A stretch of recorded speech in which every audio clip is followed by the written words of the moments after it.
At a recently concluded G7 summit in Italy, I think very dangerous signals were sent by the G7 leaders because they deviated from the original purpose of G7, which was to coordinate economic and financial activities and to promote coordination of efforts to coordinate with the rest of the world.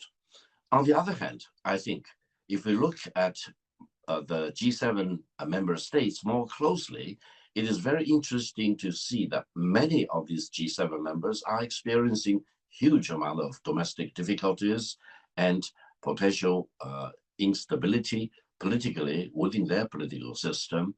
And that means that the G7 as a whole and G7 members haven't really completed and fulfilled their task of coordinating their respective domestic economic development for the benefit of their own people. But I would say that we need to be very vigilant to see this fundamental change of the real purpose of G7. Countries like Italy now realize that betting on G7 cannot lead to growth for their own economy. It's kind of a waste of time because G7, as I mentioned, is more and more being diverted to geopolitical rivalry rather than economic and financial development, because the pie will not fall from the sky for their economic development.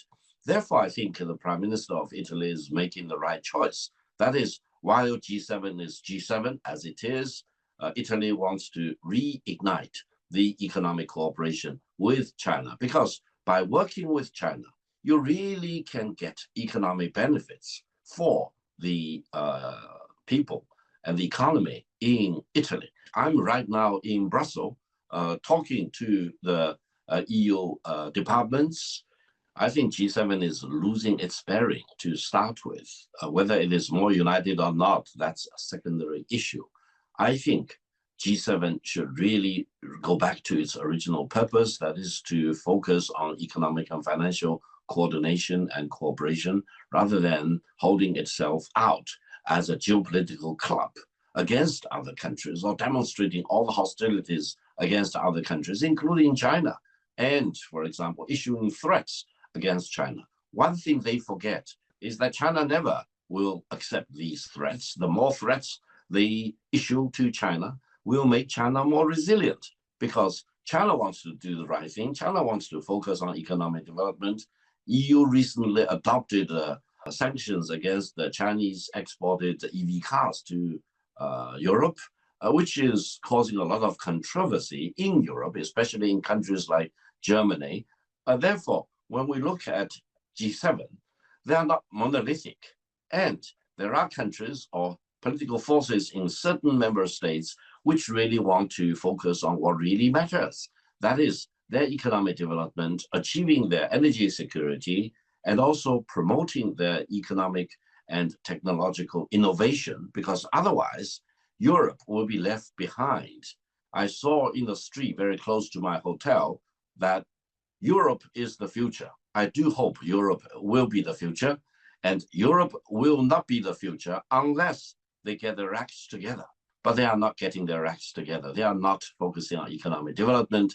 They are wasting their time and resources on war preparedness, which will really be a huge waste for the financial and material resources for many of these European countries. So from the Chinese perspective, we just need to follow what G7 is doing rather than concluding that its influence is on the rise or on the downfall. Why?